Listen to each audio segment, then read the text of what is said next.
In fact, let's shift focus and now talk also about the primary market space.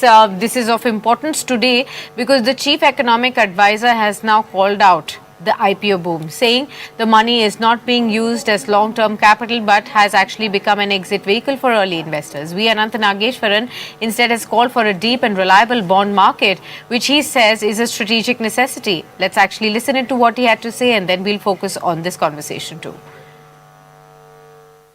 Our capital markets too must evolve not just in scale but in purpose. India's equity markets have grown impressively, but initial public offerings have increasingly become exit vehicles for early investors rather than mechanisms for raising long-term capital.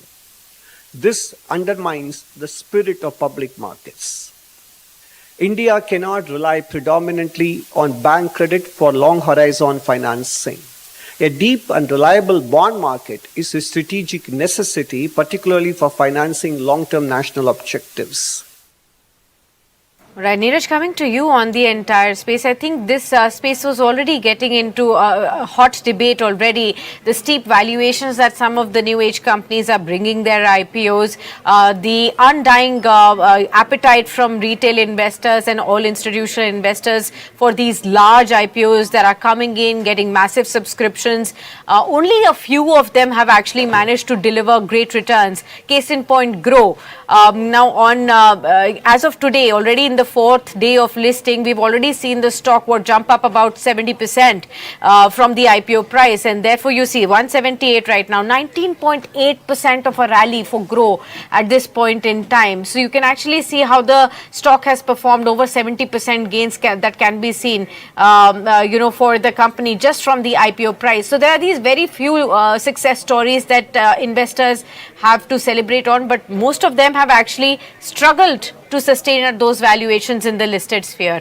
How are you advising investors to look at these outperformers, and therefore looking at them, should one be really going big on all these IPOs that are coming in, or be very cautious? How are you advising them?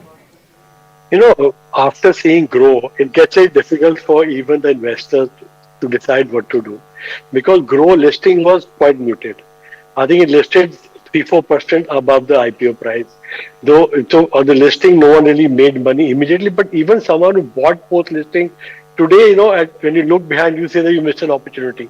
But I would say that there will be 1 out of 10 or 1 out of 20 such cases, which may happen. But I think let's be cautious, because most of the IPOs which are coming right now are coming at very lofty valuations.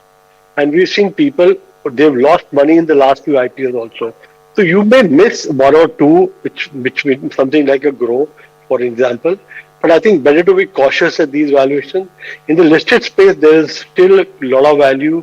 You have listed companies with good track record, which are available, decent valuation. And if you have to invest in an IPO, I think you have to really you have to really be very careful of the valuation that you're investing in.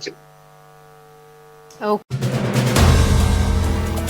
If you like the video, do like, comment, share and subscribe.